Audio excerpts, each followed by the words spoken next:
नमस्कार। राजस्थान में हूं आपके साथ हेमंत कुमार और 5 के प्रहार में आज का मुद्दा है भागवत के खिलाफ की साजिश। मास्टरमाइंड आखिर कौन? क्योंकि मालेगांव ब्लास्ट केस के सभी 7 आरोपियों को एनआईए स्पेशल कोर्ट ने 31 जुलाई को बरी कर दिया। इस मामले की जांच महाराष्ट्र की एंटी टेररिस्ट स्क्वाड ने की थी, एटीएस ने की थी और अब महाराष्ट्र एटीएस के पूर्व अधिकारी महबूब मुजावर की तरफ से बड़ा दावा किया गया है। मुजावर ने कहा कि मुझे संघ प्रमुख मोहन भागवत को गिरफ्तार करने का आदेश दिया गया था। भगवा आतंकवाद स्थापित करने के लिए भागवत की गिरफ्तारी का दबाव बनाया गया था। मुजावर के इस दावे को लेकर के बीजेपी सांसद संबित पात्रा ने कहा कि मोहन भागवत को झूठे केस में फंसाने की साजिश थी। संबित पात्रा ने कहा कि भगवा आतंकवाद का नैरेटिव रचा गया। कांग्रेस ने कहा कि जब दबाव बनाया गया था तब क्यों नहीं बताया। कांग्रेस के नेता तारिक अनवर ने कहा कि एक तरफ पूर्व एटीएस अधिकारी का दावा है तो दूसरी तरफ पूर्व पब्लिक प्रोसिक्यूटर रोहिणी सेलिन का आरोप है कि एनआईए उन पर सॉफ्ट होने का दबाव बना रही थी। अगर सरकार की तरफ से निर्देश हो तो सबूत कहां से जुटेगा? तारिक अनवर ने कहा कि पूर्व एटीएस अधिकारी के दावे पर जानकारी नहीं, लेकिन बयान दिया है तो जांच हो, छानबीन हो और इसी पर आज करेंगे चर्चा कि आखिर किसने रची थी साजिश, कौन था मास्टरमाइंड।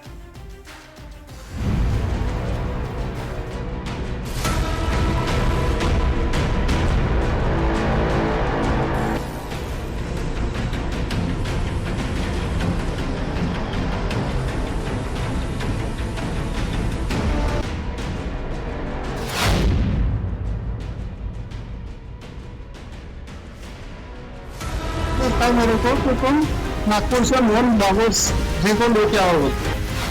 बीजेपी ने कहा मुजावर के खिलाफ झूठा मामला दर्ज किया।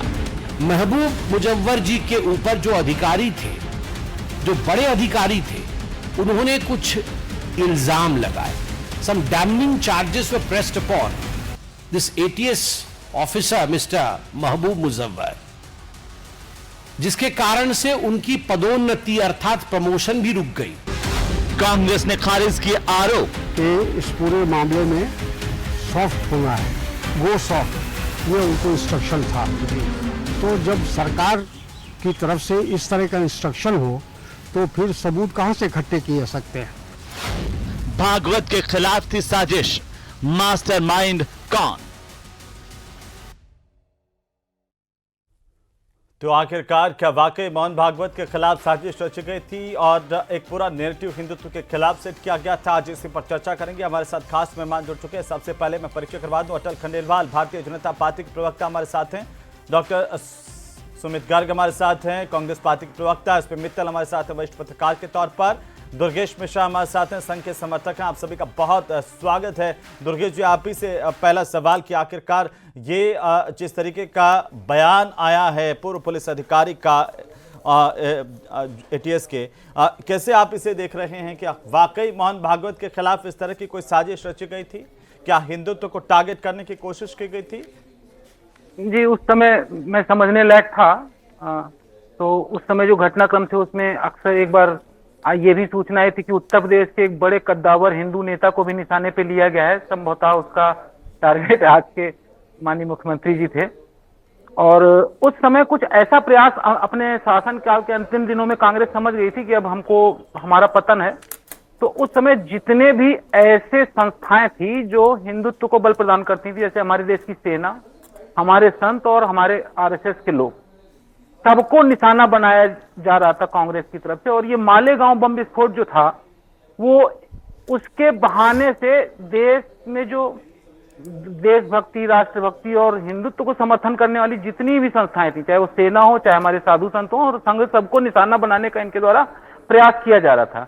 अगर ये बंबई हमले वाले मामले में कसाब को जिंदा न पकड़ा जाता, वो भी मर जाता उस मुठभेड़ में, तो इनकी ये जो स्टोरी थी ना भगवा आतंकवाद वाली, ये पूरी तरह पूरे देश पर ये थोप डालते और हमेशा के लिए संघ को, सेना को और इन सबको इनका बदनाम करने का इनका मंतव्य पूरा हो जाता। आप ये समझिए कि एक मामले में एक super cop, so called super cop, पूरे देश में घूम घूम के बाबाओं को, साधुओं को, साधु संतों को, बाबा दाइयों को और सेना के अधिकारियों को पकड़ रहा था। सबको बता रहा था कि ये एक बड़ा आतंकी नेटवर्क है, इसमें सारे सेना के लोग, हिंदू साधु संत और संघ शामिल है। वो सुपर कॉप जब एक असली आतंकवादी सामने गया तो उसका हाथ हथियार तक नहीं पहुंचा, पहले ही मारा गया। एटीएस चीफ, सारे अत्याधुनिक हथियार, सारी अत्याधुनिक टेक्नोलॉजी उसके पास थी और उस एक आतंकवादी को किसने पकड़ा, कसाब को जिंदा, एक नॉर्मल से कांस्टेबल ने 303 राइफल वाले ने उसको पकड़ लिया, और ये super cop, so called super cop कांग्रेसी सहित, ये जैसे ही आतंकवादी के सामने पहुंचे, हाथ इनका हथियार तक नहीं पहुंचा, पहले ही मार दिया गया। मतलब वो इतना बड़ा सुपर कॉप नहीं था, उस सुपर कॉप उसको बनाया गया, उसके माध्यम से पूरे देश में हिंदुओं को बदनाम करने का षड्यंत्र रचा गया। हिंदुत्व के खिलाफ साजिश करता कौन था? कांग्रेस थी, सभी जानते हैं। और उसी समय ये लोग 2014 में एक लाने वाले थे सांप्रदायिक एवं लक्षित हिंसा निवारण अधिनियम। उस अधिनियम में यह था कि पूरे देश में अगर कहीं भी दंगा होगा तो उसके लिए हिंदू कम्युनिटी जिम्मेदार होगी।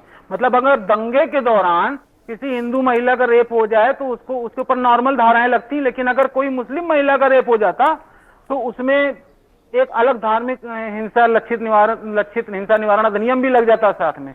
कोई मुसलमान किसी के दरवाजे जाता, हिंदू क्या कहता कि साहब हमको कमरा किराया दे दियो, अगर हिंदू मना कर देता कि हम भैया कमरा किराया नहीं देंगे तो उसके ऊपर धार्मिक एवं लक्षित हिंसा निवारण अधिनियम लग जाता। पूरे देश में ये और पूरे अंतरराष्ट्रीय समुदाय के सामने ये हिंदुओं को एक अनुदार और आतंकी कौम साबित करना चाहते थे। और इसलिए जितनी भी संस्थाएं जो इस देश में पैट्रियोटिज्म का प्रतीक थी, देशभक्ति का उदाहरण थी, संघ, साधु, संत, सबको इनको बदनाम करने की साजिश थी और उसमें इनको लपेटा गया। सुमित गर्ग साहब, डॉक्टर गर्ग साहब, बीजेपी का ये आरोप है आप पर कि कैसे गर्ग साहब मालेगांव ब्लास्ट के बाद एक साजिश रची गई हिंदुत्व के खिलाफ, देश के जो है जो हिंदुत्व को लेकर के, सनातन के खिलाफ और साथ ही साथ सेना के खिलाफ भी।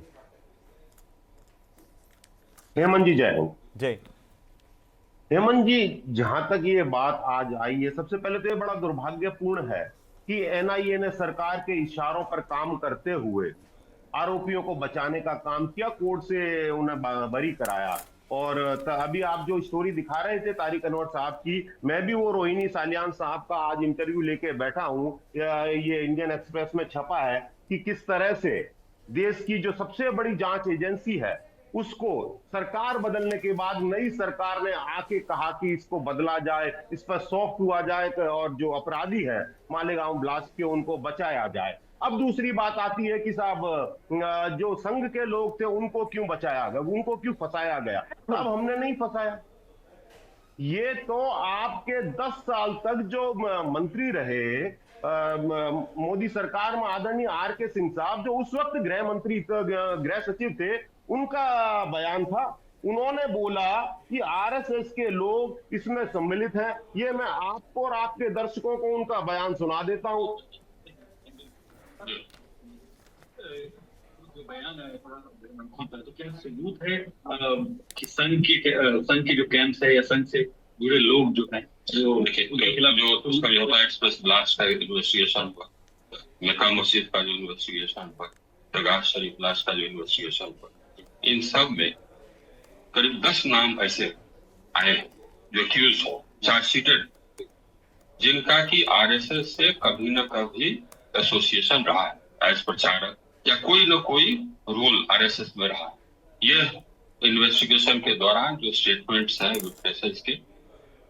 तो हेमंत जी, इनको चाहिए कि हमसे पूछने से पहले आर.के. सिंह साहब से पूछें कि वो 10 लोग कौन हैं आरएसएस के जिनको उन्होंने बताया कि समझौता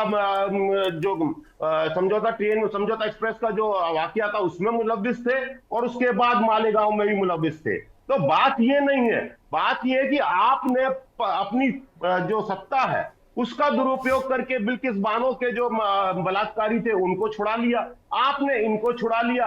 आपके को ऐसा क्या है कि आप अपराधी को अपराधी नहीं मानते, अपराधी को धर्म से जोड़ लेते हैं? आपकी सरकार थी, सबूत तो आपको इकट्ठा करने थे सर, आप आरोप किसी और पर लगा रहे हैं।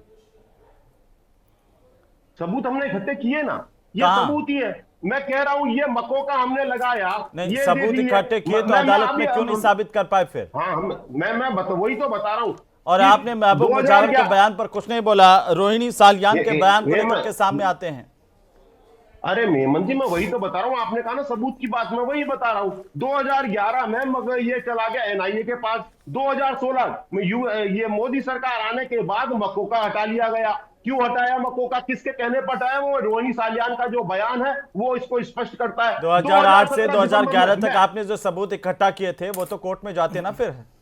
वो हाँ, तो रिकॉर्ड गए पर ना, आते। उनको ड्रॉप किया गया। उसके बाद ये कहा गया 2017 में, तो इन्होंने ये कह दिया कि साहब केस नहीं बनता, कोर्ट ने कहा नहीं केस बनता है, इसको लाया जाए। जो तथ्य थे उनको तोड़ा मरोड़ा गया, नए सबूत पेश किए गए, पुराने सबूतों को झुटलाया गया। तो आप कह रहे हैं कि महबूब मुजावर झूठ बोल रहे हैं?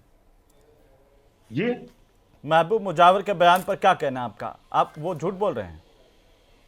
देखिए, जहां तक महबूब मुजावर कौन है मुझे नहीं पता। मैं तो देश के तत्कालीन गृह सचिव का बयान लेके बैठा हूं। महबूब मुजावर साहब से पूछिए कि आज 15 साल बाद उन्हें कैसे याद आया। तो मेरे को ये लगता है महबूब मुजावर की जो स्टोरी और है, ये इंटरेस्टिंग है कि आप नहीं जानते महबूब मुजावर कौन है। मैं बता रहा हूं ना भी क्या, कि महबूब मुजावर लाए गए हैं, घड़े गए हैं केवल और केवल जो देश में आज की तारीख में जो आक्रोश है ट्रंप टैरिफ को लेके, ऑपरेशन सिंदूर को लेके और एसआईआर को लेके, उससे बचना चाहती है बीजेपी। उसके चलते ये नए नए हथकंडे अपनाए जा रहे हैं, इसके अलावा कुछ नहीं है। अटल खंडेलवाल साहब वो कह रहे हैं कि पूरी तरह से सबूतों को तोड़ मरोड़ करके कोर्ट में पेश किया गया। हेमंत जी, देखिए बात ऐसी है कि कांग्रेस है वो, अब मैं कह सकता हूं कि बहुत ही निकृष्ट अवस्था में आ गई है। और जिस तरीके से इनके ऊपर से आलाकमान आदेश देते हैं, भगवा आतंकवाद, क्या हिंदू सहिष्णुता के लिए जाना जाता है पूरे विश्व के अंदर? हम लोग जब छोटे होते हैं तो एक छोटा सा इंसेक्ट के लिए भी घर वाले मना कर देते हैं, इसको नहीं मारना है। और सत्ता के लिए इतना घटिया स्तर पे उतर जाना, और तत्कालीन सरकार कांग्रेस की, उनके मंत्री कांग्रेस के, समझौता एक्सप्रेस की बात कर रहे हैं, उसके अंदर सफदर नागोरी को पकड़ा गया, 2 पाकिस्तानी आतंकवादियों को पकड़ा गया, 14 दिन में छोड़ देते हो। और एक तरफ मालेगांव के अंदर आप एक सेना के व्यक्ति को पकड़ते हो, एक साध्वी को पकड़ते हो। सेना, संघ, साध्वी, संविधान जिसकी ये बातें करते हैं, उसका किस तरीके से दुरुपयोग करते हैं, ये बिल्कुल उच्च न्यायालय ने जो वर्डिक्ट दिया है उसमें साफ स्पष्ट होता है। और न केवल उन्हें कष्टकारी, आप देखिए कि जब वो हिरासत में थे तो उनका पूरा स्टेटमेंट आया कि कितना उन्हें कष्ट दिया गया, कि आप एक्सेप्ट कर लो। आप मोहन भागवत जी जैसे व्यक्ति, जो कि आप ये जानते भी हैं संघ क्या है, राष्ट्रवादी एक संस्था जो हर जगह खड़ी हुई है। आज जहां पर भी बाढ़ आई हुई है ना, वहां पर भी संघ के लोग होंगे, भुखमरी में भी संघ के लोग आके खड़े हो जाते हैं, कभी जाके देखो। और आप हर किसी तरीके के आरोप कभी भी लगा देते हो। आप, यही बोल रहा हूं कि कांग्रेस के जो आला कमान है उनका एक विचार है हिंदू संस्कृति को समाप्त कर देना, और ठीक इसके विपरीत भारतीय जनता पार्टी संघ राष्ट्र प्रथम की भावना, हिंदू संस्कृति को हम पूरे विश्व के सामने रखने की कोशिश करते हैं। गर्ग साहब इसका जवाब देना चाह रहे हैं। गर्ग साहब, क्या सिर्फ यही भावना है कांग्रेस की? आरोप लग रहे हैं आप पर कि आप सिर्फ हिंदू संस्कृति को नष्ट करने के लिए काम करते हैं। 26/11 तक को दिग्विजय सिंह अपने उसके अंदर वो बोल रहे हैं कि 26/11 के अंदर हिंदू भगवा आतंकवाद। आप और तो सुनिए, सुनील शिंदे जी कहते हैं कि भगवा आतंकवाद। जब उनसे पूछा गया कि ये क्यों बोला, तो बोले आला कमान इस शब्द का प्रयोग करने के लिए कहते हैं। अब आप हद मतलब किस तरीके की हरकतें भारत के अंदर है, ये आश्चर्यजनक है मुझे तो। वो जवाब दे रहे हैं सुमित जी। हेमंत जी, मुझे इंटरप्ट करना। हेमंत जी, जहां तक धर्म को जोड़ने की बात है, हम तो संविधान को मानने वाले लोग हैं। वो लोग हैं जिन्होंने इस देश को संविधान दिया, और वो संविधान जिसको इनके पुरखों ने जिसकी प्रतियां जलाई, इसको मानने से इनकार कर दिया। झूठ मत बोलिए, क्या संविधान दिया आप लोगों ने? चुप रहिए आप, झूठ बोल रहे हैं। क्या संविधान दिया आपने उन अम्बेडकर जी को जिनको हराने की कोशिश की? केवल क्या ये झूठ बोल रहा हूँ कि अम्बेडकर जी को आपने हटाने की कोशिश की? क्या नहीं की? क्या हराने के लिए जो काम कर सकते थे किए, और जब आपको वोटों की जरूरत पड़ी तो अब पूजने की बात करते हो। आप सब चीजें झूठी बोलते हो, गलत बोलते हो। जो राष्ट्रभक्त है उन लोगों के साथ अत्याचार करने के लिए कांग्रेस जानी जाती है। कल तक मैं चुप था, आज चुप नहीं रहूंगा। आप मोहन भागवत जी जो आरएसएस के हैं, उन तक को गिरफ्तार करने की आप कोशिश करते हो। आपकी तत्कालीन सरकार, शर्म आनी चाहिए। सुमित गर्ग जी वो कह रहे हैं कि आप जानते भी हैं कि संख्या है। सुमित गर्ग जी, आप जिनको आरोपी बना रहे हैं, जिनको गिरफ्तार करने की बात कर रहे थे, वो जानते भी हैं कि उनका काम क्या है। वो कहती है 50 लाख से 2000 करोड़ करते हो आप। ये भारत की दुर्दशा कि उसको हर जगह से आप और आपके कांग्रेस के लीडर्स जहां चाहने की कोशिश करते हो कि भारत को किसी भी तरीके से तोड़ा मरोड़ा जाए, उसके संविधान को अपने हिसाब से रचा जाए, ये संभव नहीं है। सुमित जी, अपने गिराबा में झांको, अब समय आ चुका है। जनता तो आप पर आरोप लगता है कि वोटों के लिए आप आतंकवादियों के लिए आंसू बहाने लग जाते हैं आपके नेता। महात्मा गांधी को आप पर यह आरोप है कि आपको वोटों के लिए आपके नेता आतंकियों के लिए आंसू बहा लेते हैं। जब अभी हर जगह इन्होंने आतंकियों को छोड़ा नहीं क्या? गर्ग साहब, चलिए मैं आता हूं। गर्ग साहब क्या आवाज नहीं आ रही है? मित्तल साहब, कैसे इसे देखें कि यह बड़ा आरोप है कि जब एटीएस के पूर्व अधिकारी ये कह रहे हैं कि उनको ये ऑर्डर दिया गया था, आदेश दिया गया था कि मोहन भागवत को गिरफ्तार करो, लेकिन उन्होंने ऐसा नहीं किया। देखिए मैं, मुझे ऐसा लगता है कि क्या नाम से जो आ रहा हूं गर्ग साहब, आ रहा हूं, एक मिनट सर, एक मिनट आ रहा हूं। मित्तल साहब को सुन लीजिए जी। मित्तल साहब, बयान आ रहे हैं, उससे ऐसा लग रहा है कि उनको इस बात का दुख हो रहा है कि जो थ्योरी उन्होंने 2008 में घड़ी थी हिंदू आतंकवाद की, वो थ्योरी क्या नाम से खत्म होती जा रही है, फीकी पड़ती जा रही है, लोग उस पर भरोसा नहीं कर रहे हैं। और जिस तरह कोर्ट ने क्या नाम से सभी 7 आरोपियों को बरी किया, मुझे लगता है इसका भी क्या नाम से दुख जो है वो कांग्रेस को है। अब जिस तरीके से महबूब मुजावर साहब का जो बयान सामने आया है, उससे एक मामला और गंभीर आ गया है। देखिए उनका बयान यहाँ तक सीमित नहीं है कि साहब उन्हें इस बात के आदेश दिए गए कि संघ प्रमुख मोहन भागवत जी को गिरफ्तार किया जाए, यहाँ तक सीमित नहीं है। उसके बाद उन्होंने कहा कि मुझे पता था कि यदि मोहन भागवत को गिरफ्तार किया गया तो इसके परिणाम क्या होंगे, उन परिणामों को ध्यान में रखते हुए मैंने ऐसा उनका क्या नाम से आदेशों को नहीं माना। आप समझिए कि वो जो क्या नाम से महबूब मुजावर साहब थे, उनको इस बात का उनको अंदाजा था कि इस गिरफ्तारी के बाद में क्या परिणाम होंगे, तो उन्होंने सूझबूझ का काम दिखाया और उनके उस तत्कालीन जो सरकार में लोग जो बैठे हुए थे उनके आदेशों को नहीं माना। अब बार बार ये बात आ रही है कि आखिर किसके आदेश से?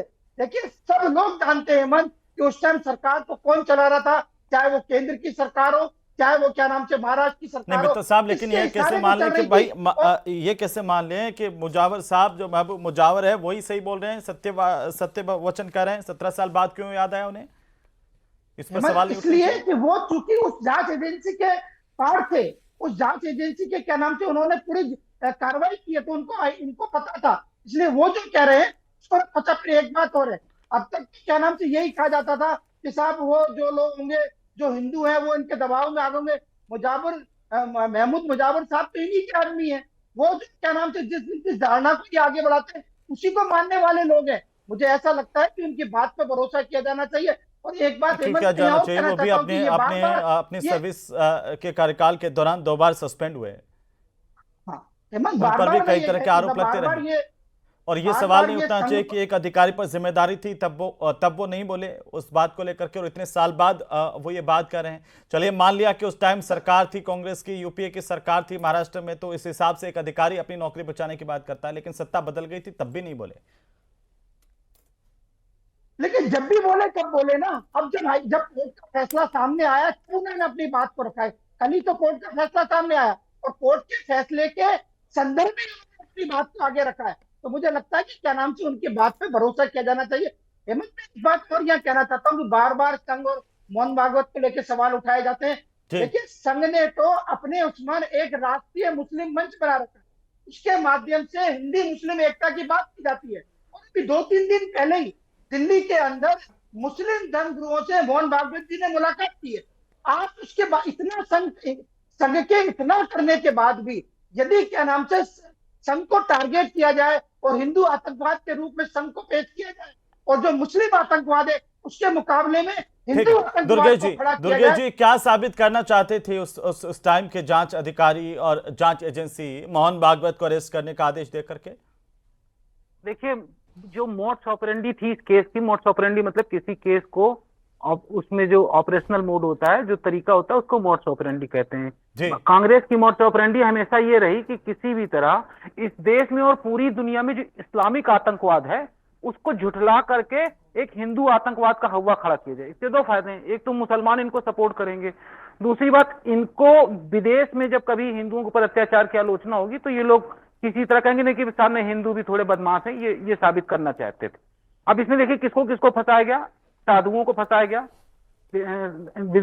साध्वी प्रज्ञा सिंह को फंसाया गया, उनके गुरु अवधेशानंद गिरी जी भी एम्बिट में थे, कानपुर के एक संत को पकड़ा गया, आगरा बनारस से कई संतों को पकड़ा गया, साधु संतों के बाद सेना अधिकारियों को पकड़ा गया। अब सेना अधिकारी लेफ्टिनेंट कर्नल पुरोहित जो थे वो स्मार्टेस्ट ऑफिसर थे, मिलिट्री इंटेलिजेंस के स्मार्टेस्ट ऑफिसर थे, उनको महारत हासिल थी इस्लामिक टेररिज्म के बारे में सूचनाएं जुटाना और उन पर बिल्कुल सटीक प्लान तैयार करना, उससे भी इनको कहीं दिक्कत है। अब एक चीज आप देखिएगा, कांग्रेस की उस सरकार में उस टेन्योर में जो कई बातें आपने देखी होंगी, विदेशों में जो हमारे एजेंट थे रॉ के वो या तो पकड़े गए या मार दिए गए, और हमारे देश के अंदर जो इस्लामिक टेररिज्म के खिलाफ सेना के अफसर काम कर रहे थे उनको फंसा दिया गया आतंकवादी बना करके। अब इसमें देखिए ये बहुत गंभीर आरोप है, ये गर्ग साहब बहुत गंभीर आरोप है कि कैसे जो काम कर रहे थे इस्लामिक टेररिस्ट उनको खत्म करने को लेकर के उनको टारगेट किया गया, उनको फंसा दिया गया, और ये तो हद हो जाती है कि मोहन भागवत को गिरफ्तार करो या आदेश दे देते हैं। बताइए। हाँ, और आगे भी अभिनव भारत एक संगठन का नाम आया जो कि 1952 में डिसमेंटल हो चुका था, खत्म हो चुका था। अभिनव भारत संगठन क्यों नाम लाया गया? अगर रॉ के एजेंट को किसी ने फंसाया उसका नाम तो आपके तत्कालीन मोरारजी देसाई की सरकार ने फंसाया था, याद कर लीजिएगा, इनको बता दीजिएगा। और जहां तक उन्होंने बात करी कि ये उनके नाम को बदनाम किए गए, वो ज्यादा एक्सपर्ट अधिकारी थे। अगर कोई एक्सपर्ट अधिकारी था तो शहीद हेमंत करकरे थे, क्योंकि उन्होंने अपने तो आप तो गर्ग साहब कहते हैं ना कि जिसकी सरकार उसकी जिम्मेदारी होती है, तो यहाँ पर क्या आप जिम्मेदारी लेने के लिए तैयार हैं कि वाकई कोई इस तरह की थ्योरी गढ़ी गई थी भगवा आतंकवाद की और जो धाराशायी हो गई कोर्ट में आकर के, और मोहन भागवत को गिरफ्तार करने के आदेश दिए गए थे? जहां तक आप भगवा और उसकी बात कर रहे हैं तो मैं आपको कह देता हूं, मेरी पार्टी का ऑफिशियल स्टैंड है कि आतंकवाद का ना कोई धर्म होता है ना कोई धर्म होता है। जहां तक मोहन भागवत को गिरफ्तार करने की बात थी तो मैं कह रहा हूं ना, आरके सिंह जी को सामने लेके आइए। अगर 2014 में भाजपा की सरकार ने दुर्गेश जी तो इस देश में हर स्वयंसेवक को, आर्थिक हर स्वयंसेवक को, हर सेना के आदमी को, हर साधु संत को आतंकवादी। एक मिनट सुन लीजिए, मित्र साहब कुछ कहना चाह रहे, सुन लीजिए जी। हेमंत सुमित जी कह रहे हैं कि कांग्रेस का ये स्टैंड है कि आतंकवाद का कोई धर्म नहीं होता। आज ही इनके जो क्या नाम से महाराष्ट्र के मुख्यमंत्री रहे पृथ्वीराज चौहान, उन्होंने कहा कि भगवा आतंकवाद नहीं, इसको सनातनी आतंकवाद कहना ज्यादा सही रहेगा। ठीक है, आप बताइए, कांग्रेस का गुजरात के आरोप दंगाइयों को छोड़ दिया तो ये कहीं ना कहीं गर्ग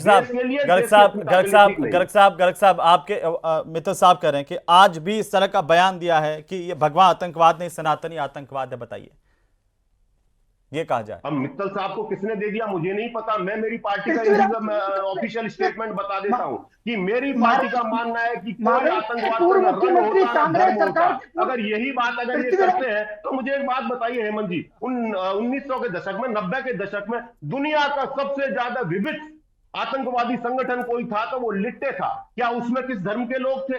वहां तक मत जाए, पहले आप अपनी बात तो कर लीजिए। वो कह रहे हैं कि कांग्रेस की सरकार के पूर्व मुख्यमंत्री का ये बयान है और वो दिखाता है कि मानसिकता क्या है पार्टी की। आज का बयान है पार्टी की मानसिकता तो मैं बता देता हूं कि देश का प्रधानमंत्री खड़ा होके मुसलमान मुजरा इस नाम पर वोट मांगता है, पहलगाम के शहीदों के नाम पर वोट मांगता है कि उनको कहां चले जाते हैं सर? जो आपने किया उस पर तो कुछ बोलिए, आपके नेता जो कह रहे हैं उस पर तो कुछ बोलिए। अटल खंडेलवाल जी कुछ एक मिनट अटल जी कुछ कहना चाह रहे हैं, अटल जी बोलिए जल्दी से। अगर तो बता रहा हूं ना कि आतंकवाद का कोई धर्म नहीं है, ये आतंकवाद नहीं, आतंकवाद का धर्म नहीं है तो क्यों वो कह रहे हैं कि सनातनी आतंकवाद कहा जाए? फिर यही तो ये आतंकवाद का क्यों कह रहे हैं? भगवा आतंकवाद किसने बोला? कोई बात होगी ना तो ये तुष्टीकरण की तरह बात करेंगे कि आतंकवाद का कोई धर्म नहीं होता। तो फिर आप दिग्विजय सिंह को ये नहीं समझा पाए? दिग्विजय सिंह कौन सी पार्टी के नेता हैं? यही नहीं पूरे विश्व में पकड़े जाते हैं, क्यों ऐसा होता है? और दिग्विजय सिंह क्या कहते हैं कि भगवा आतंकवाद, फिर कैसे हो जाता है धार्मिक? ये जब ये शब्द दिया उसको फिर तीसरी बात सुनील शिंदे जी वो कहते हैं, हमारे आला कमान कहते हैं हमको ये शब्द बार बार प्रयोग करने का, भगवा आतंकवाद, तब क्या इनको तब धर्म की डेफिनेशन नहीं पता होती? आप बताइए कि एक पिछले 40 सालों में यहाँ की बहुसंख्यक आबादी हिंदुओं के लिए एक काम बताइए जो ये करते थे। कभी एक शब्द भी कहते हैं राष्ट्र सेना उरी में आक्रमण करती है, बालाकोट में करती है ऑपरेशन, और अभी ऑपरेशन सिंदूर, सब जगह इनको जी खंडेलवाल साहब पूरे सुनिए, उरी के अंदर सेना उरी के अंदर ऑपरेशन करती है, बालाकोट में करती है, ऑपरेशन सिंदूर चलाती है। इनको हर जगह सेना कमजोर दिखाई देती है या सरकार कमजोर दिखाई देती है। ये कैसे संभव है? दुर्गेश मिश्रा जी, इसलिए एक संभव है टिप्पणी दुर्गेश मिश्रा जी, 10 इनका- सेकंड है। इनके- क्या इनके- क्या इनके- क्या इनके इनको आला आरएसएस से कमान परेशानी है, यही इनको चाहते हिंदुत्व हैं से कि परेशानी है? भारत को कमजोर दुर्गेश जी, दिखाया छोटी सी जाए। टिप्पणी सर, दुर्गेश जी। देश आजाद होने के बाद आरएसएस ने सर आपको आपने कभी जवाब पता नहीं भी दिया नहीं चल सर। सकता। जी, दुर्गेश जी बोलिए। यहाँ का जो सांस्कृतिक ताना बाना है, जो संस्कृति है, कोई मुसलमान हो सकता है, कोई ईसाई हो सकता है, कोई सिख हो सकता है, लेकिन हमारे देश की संस्कृति जो कल्चर है वो हिंदू कल्चर है। और पुरुष थे, उनका कहना था कि हम एक्सीडेंटली हिंदू हैं, तो हिंदुओं से इनका वंशानुगत वैर है और इनको किसी भी तरह हिंदुओं को बदनाम करना ठीक है। चलिए, बहुत शुक्रिया चर्चा में शामिल होने के लिए आप सभी का। कुल मिलाकर के मोहन भागवत को लेकर के जिस तरह का बयान दिया गया है, जो एटीएस के पूर्व अधिकारी हैं उनकी तरफ से, उसे लेकर के राजनीति भी गर्मा रही है और सवाल बड़े गंभीर है कि क्या वाकई हिंदुत्व को टारगेट करके एक थ्योरी की रचना की गई जो कोर्ट में जाकर के धूमिल हो गई।